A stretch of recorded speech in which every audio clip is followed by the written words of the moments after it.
हरे कृष्णा। आप सभी का दिन शुभ और मंगलमय हो। भगवान श्री कृष्ण जी और राधा रानी की कृपा आप सभी पर हमेशा बनी रहे। अब सुनिए मार्गशीर्ष मास महात्म्य का 21वां अध्याय। राजा भानु ने कहा है, ब्रजेश्वर संबंध तो विधाता के वश की बात है, वह मेरे द्वारा साध्य नहीं है ब्रह्मा जी ही संबंध करने वाले हैं। मैं तो केवल जन्मदाता हूँ। कौन किसकी पत्नी या कन्या है और कौन किसका साधन संपन्न पति है, इसे तो विधाता के सिवा और कौन जानता है। अगर विधाता ने मेरी पुत्री को ही वृषभानु की पत्नी होने की बात लिखी है तो वह तो पहले से ही उनकी पत्नी है। मैं फिर कौन हूँ जो उसमें बाधा डाल सकूं, और दूसरा भी कौन उस संबंध का निवारण कर सकता है। नारद। ऐसा कहकर राजेंद्र भानु ने विनय से सिर झुकाया। नंदराय जी को आदर पूर्वक मिष्ठान भोजन कराया। फिर राजा की अनुमति लेकर ब्रिजराज ब्रज को लौट गए। जाकर उन्होंने भानु की सभा में सारी बात बताई। भानु ने भी यत्न पूर्वक नंद जी और गर्ग जी के सहयोग से सादर इस संबंध को जोड़ा। विवाह काल में महाराज बृषभानु ने गज रत्न, अश्वरत्न, अन्य रत्न और मणियों के आभूषण आदि बहुत सारा दान भी भेंट स्वरूप दिया। वृषभानु कलावती को डोट पाकर बड़ी प्रसन्नता के साथ निर्जन और रमणीय स्थान में उनके साथ विहार करने लगे। कलावती एक पल का भी विरह होने पर स्वामी के बिना व्याकुल हो उठती थी, और वृषभान भी एक क्षण के लिए भी कलावती से दूर होने पर बेचैन हो जाया करते थे। वह राजकन्या पूर्व जन्म की बातों को याद रखने वाली देवी थी, माया से मनुष्य रूप में प्रकट हुई थी। वृषभानु भी श्री हरि के अंश और जाति स्मर थे और कलावती को पाकर बड़े प्रसन्न थे। उन दोनों का प्रेम प्रतिदिन नयान्या होकर बढ़ने लगा। लीलावश पूर्व काल में सुदामा के शाप और श्री कृष्ण की आज्ञा से श्री कृष्ण प्राणादिका सती राधिका उन दोनों की अयोपुत्री हुई। उसके दर्शन मात्र से ही वे दोनों दंपति भव बंधन से मुक्त हो गए हैं। नारद जी, इस प्रकार इतिहास कहा। अब जिसका प्रसंग चल रहा है वह प्रसंग भी सुनो। उक्त इतिहास पाप रूपी ईंधन को जलाने के लिए प्रज्वलित अग्नि की शिखा के समान है। शिरोमणि विश्वकर्मा वृषभानु के आश्रम पर जाकर वहां से अपने सेवक गण के साथ दूसरे स्थान पर चले गए थे। उन्होंने मन ही मन 1 कोस लंबे चौड़े एक मनोहर स्थान का विचार करके वहां महात्मा नंद के लिए आश्रम बनाना आरंभ कर दिया। बुद्धि से अनुमान करके उनके लिए सबसे विलक्षण भवन बनाया। वह श्रेष्ठ भवन 4 गहरी खाइयों से घिरा हुआ था। शत्रुओं के लिए उसे लांघना बहुत कठिन था। उन चारों खाइयों में पत्थर जुड़े हुए थे। उन खाइयों के दोनों किनारों पर फूलों के बगीचे थे, जिनके कारण वे पुष्पों से सजी हुई जान पड़ती थी। नंद भवन का सुंदर तरीके से निर्माण करके विश्वकर्मा जी नगर में घूमने लगे। उन्होंने तरह तरह के मनोहर राजमार्ग वहां बनाए। वृषभानु मणि की बनी हुई वेदियों और सुंदर पत्तन से वे मार्ग सुशोभित होते थे। उन्हें आर पार दोनों ओर से बांधकर पक्का बनाया गया था, जिससे वे बड़े मनोहर लगते थे। राजमार्ग के दोनों ओर मणिमय मंडप बने हुए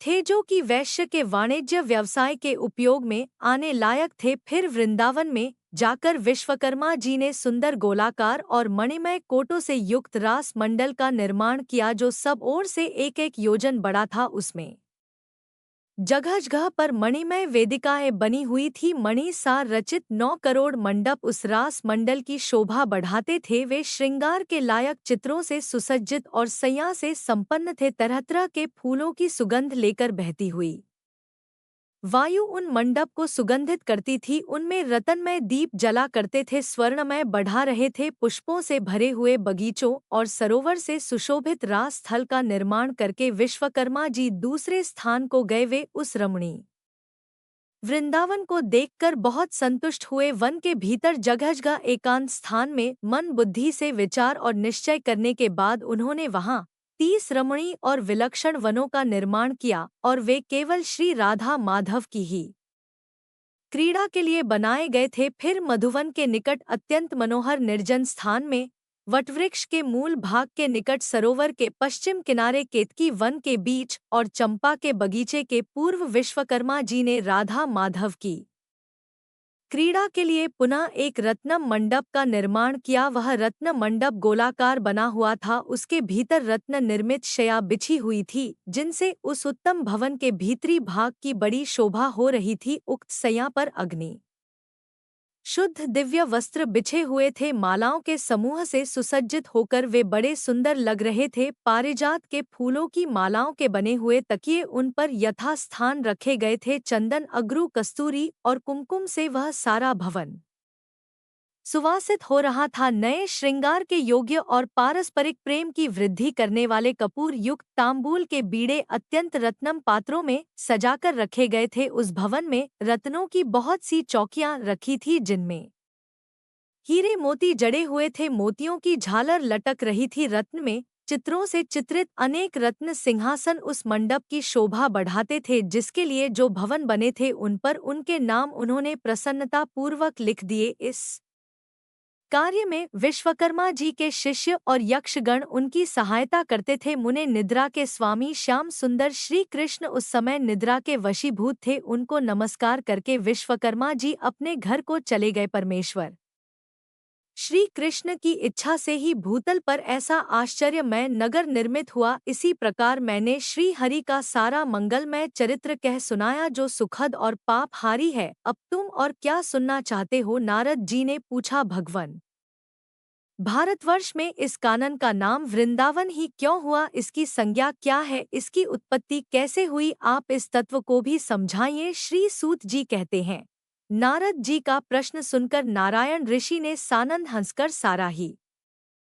पुरातन तत्व कहना रब कर दिया। भगवान नारायण बोले, नारद, पहले सतयुग की बात है। राजा केदार सातों द्वीपों के अधिपति थे। हे ब्राह्मण, वे सदा सत्य धर्म में लीन रहते थे और अपनी पत्नियों और पुत्र पौत्र वर्ग के साथ सानंद जीवन बिताते थे। उन धार्मिक नरेश ने समस्त प्रजा का अपने पुत्र की तरह पालन किया। 100 यज्ञों का अनुष्ठान करके भी राजा केदार ने इंद्र का पद पाने की इच्छा कभी नहीं की। वे तरह तरह के पुण्य कर्म करके भी स्वयं उनका फल कभी नहीं चाहते थी। उनका सारा नित्य निमित्त कर्म भगवान श्री कृष्ण की प्रीति के लिए ही हुआ करता था। केदार के समान राजाधिराज ना तो कोई पहले हुआ है और ना ही कभी होगा। उन्होंने अपनी त्रिभुवन मोहिनी पत्नी और राज्य की रक्षा का भार अपने पुत्रों पर सौंपकर जैगी शव मुनि के उपदेश से तपस्या के लिए वन को प्रस्थान किया। वे श्री हरि के अनन्य भक्त थे, निरंतर उन्हीं के चरणों में लीन रहा करते थे। मुने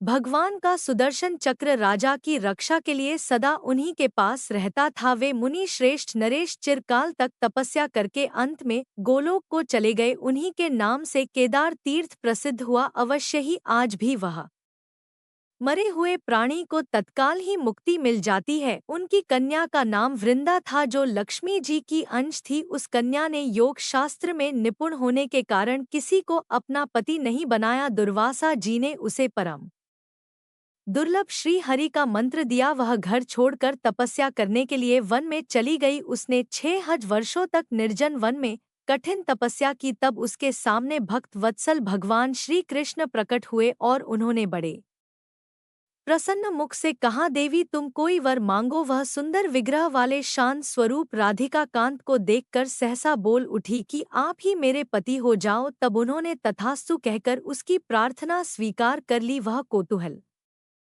वर्ष श्री कृष्ण के साथ गोलोक में मैं गई और वहां राधा जी के समान श्रेष्ठ सौभाग्यशालिनी गोपी हो गई। वृंदा ने जहां तप किया था उस स्थान का नाम वृंदावन हुआ, अथवा वृंदा ने जहां क्रीड़ा की थी इसीलिए वह स्थान वृंदावन कहलाया है। वत्स, अब दूसरा पुण्यदायक इतिहास भी सुनो, जिससे इस कानन का नाम वृंदावन पड़ा। वह प्रसंग मैं तुमसे कहता हूँ, ध्यान से सुनो। राजा कुशध्वज की 2 कन्याएं थीं, दोनों ही धर्मशास्त्र के ज्ञान में निपुण थी। उनके नाम थे तुलसी और वेदवती। संसार चलाने का जो कार्य है उससे उन दोनों बहनों को वैराग्य था। उनमें से वेदवती ने तपस्या करके परम पुरुष नारायण जी को प्राप्त किया। वह जनक कन्या सीता जी के नाम से सर्वत्र विख्यात है। तुलसी जी ने तपस्या करके श्री हरि को पति के रूप में प्राप्त करने की इच्छा की, किंतु दैववश दुर्वासा जी के श्राप से उसने शंखचूर्ण को प्राप्त कर लिया। फिर परम मनोहर कमलाकांत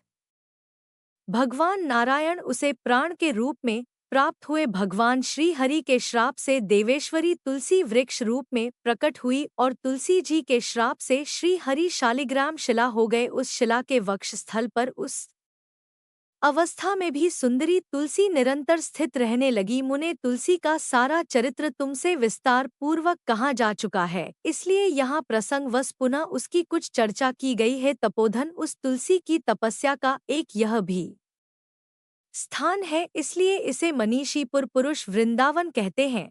तुलसी और वृंदा समानार्थक शब्द हैं, इसलिए मैं तुमसे दूसरा उत्कृष्ट कारण भी बता रहा हूँ, जिससे भारतवर्ष का यह पुण्य क्षेत्र वृंदावन के नाम से प्रसिद्ध हुआ। राधा जी के 16 नामों में से एक नाम वृंदा भी है, जो श्रुति में सुना गया है। उन वृंदा नाम धारणी राधिका का वह रमणी क्रीड़ा वन है, इसलिए इसे वृंदावन कहा गया है। पूर्व काल में श्री कृष्ण ने श्री राधा की प्रीति के लिए गोलोक में वृंदावन का निर्माण किया था, फिर धरती पर उनकी क्रीड़ा के लिए प्रकट हुआ वह वन उस प्राचीन नाम से ही वृंदावन कहलाने लगा। नारद जी ने पूछा, है जगतगुरु श्री राधिका के 16 नाम कौन कौन से हैं? मुझ शिष्य से उन्हें बताइए, उन्हें सुनने के लिए मेरे मन में उत्कंठा है। मैंने सामवेद में वर्णित श्री राधा के सहस्त्र नाम सुने हैं, फिर भी इस समय आपके मुख से उनके 16 नामों को भी सुनना चाहता हूँ। है मुनिवर, वे 16 नाम उन सहस्त्र नाम के ही अंतर्गत है या फिर उनसे अलग है? अहो, उन भक्त वांछित पुण्य स्वरूप नामों का मुझसे वर्णन कीजिए, साथ ही उन सब की उत्पत्ति के बारे में भी बताइए। है जगत के आदि कारण जगन माता श्री राधा के उन सर्व दुर्लभ पावन नामों को मैं सुनना चाहता हूँ।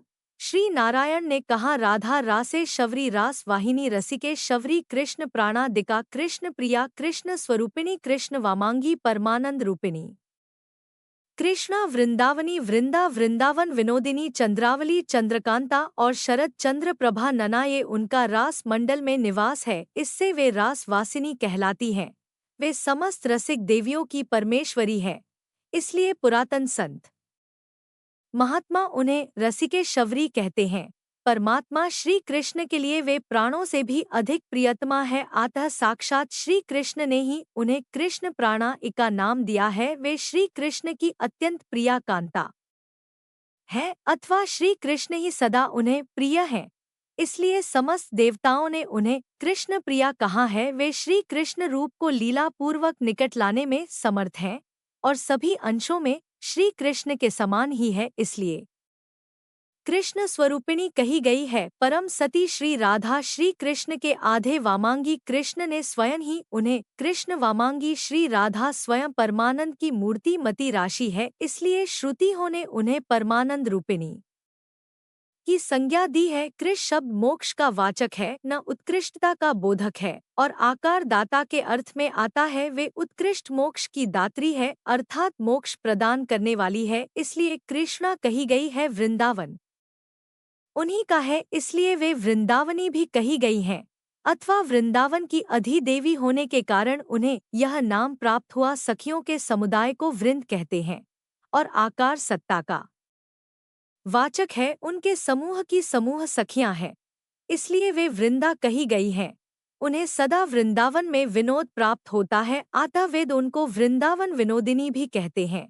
वे सदा मुख चंद्र और नख चंद्र की अवली अर्थात पंक्ति से युक्त हैं, इस कारण श्री कृष्ण ने उन्हें चंद्रावली नाम दिया है। उनकी कांति दिन रात सदा ही चंद्रमा के समान बनी रहती है, इसलिए श्री कृष्ण हर्षोल्लास के कारण उन्हें चंद्रकांता कहते हैं। उनके मुख पर दिन रात शरद काल के चंद्रमा की सी प्रभा फैली रहती है, इसलिए मुनि मंडली ने उन्हें शरद चंद्र प्रभा नना भी कहा है। यह अर्थ और व्याख्या हो सहित 16 नामावली कही गई, अर्थात श्री राधा के 16 नामों की व्याख्या की गई, जिसे नारायण ने अपने नाभि कमल पर विराजमान ब्रह्मा जी को दिया था। फिर ब्रह्मा जी ने पूर्व काल में मेरे पिता धर्मदेव को इन नामावली का उपदेश दिया और श्री धर्मदेव ने महातीर्थ पुष्कर में सूर्य ग्रहण के पुण्य पर्व पर देव सभा के बीच मुझे कृपा पूर्वक इन 16 नामों का उपदेश दिया था। श्री राधा के प्रभाव की प्रस्तावना होने पर बड़े प्रसन्न मन से उन्होंने इन नामों की व्याख्या की थी। मुने या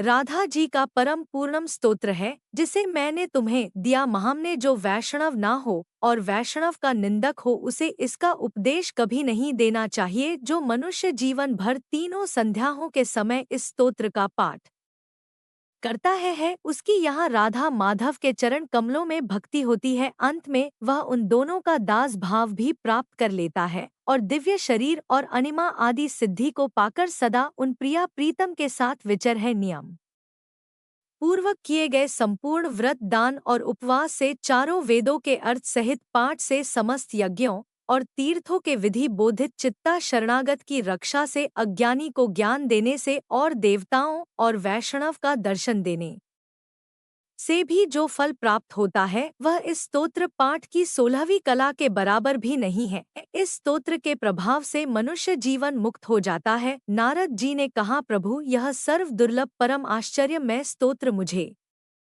प्राप्त हुआ। देवी श्री राधा का संसार विजय नामक कवच भी उपलब्ध हुआ। सुयज्ञ ने जिसका प्रयोग किया था, वह दुर्लभ स्तोत्र भी मुझे सुलभ हो गया। भगवान श्री कृष्ण की विचित्र कथा सुनकर आपके चरण कमलों के प्रसाद से मैंने बहुत कुछ पा लिया। अब मैं जिस रहस्य को सुनना चाहता हूँ, कृपया उसका भी वर्णन कीजिए। मुने वृंदावन में प्रातःकाल उस अद्भुत नगर को देखकर फिर गोपों ने क्या कहा, तब भगवान श्री नारायण ने देवर्ष नारद से जो कुछ भी बताया, उसका वर्णन आप अगले अध्याय में सुनेंगे। अब सुनिए श्री कृष्ण चालीसा पाठ। बंशी शोभित कर मधुर नील जलत तन, श्याम अरुण अधर जनु बिंबा फल नयन, कमल अभिराम पूर्ण इंद्र अरविंद मुख, पीतांबर शुभ साज।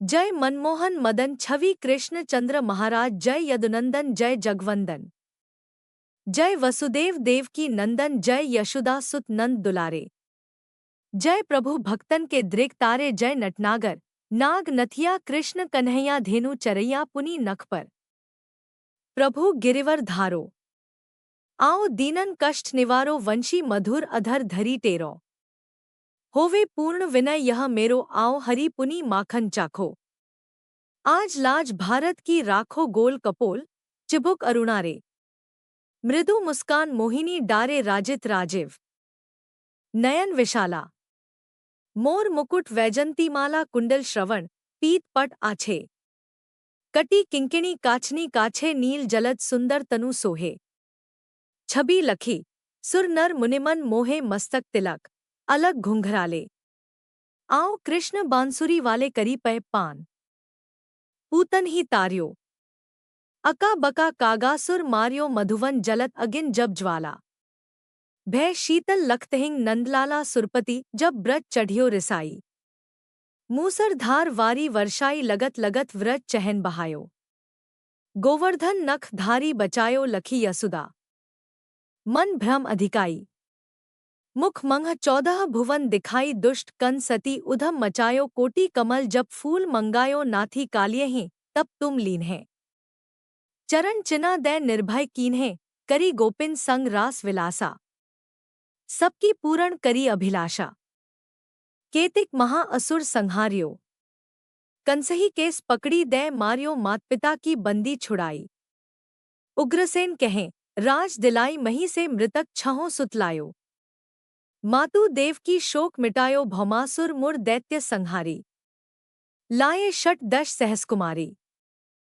दै भीमहिंग तृण चीर सहारा, जरा सिंधु राक्षस कहें मारा, असुर बकासुर आदिक मार्यो, भक्तन के तप कष्ट निवार्यो, दीन सुदामा के दुख टार्यो, तंदुल 3 मूंठ मुख डार्यो, प्रेम के साग विदुर घर मांगे, दुर्योधन के मेवा त्यागे, लखी प्रेम की महिमा भारी, ऐसे श्याम दीन हितकारी, भारत के पारथ रथ हाके, लिए चक्र कर नहीं बल थाके, निज गीता के ज्ञान सुनाए, भक्तन हृदय सुधा वर्षाए, मीरा थी ऐसी मतवाली, विष पी गई बजाकर, ताली राना भेजा सांप पिटारी, शालिग्राम बने बनवारी, निज माया तुम विधि दिखायो, उरते संशय सकल मिटायो, तब शत निंदा करी तत्काला, जीवन मुक्त भयो शिशुपाला, जबहि द्रौपदी टेर लगाई, दीनानाथ लाज अब जाई,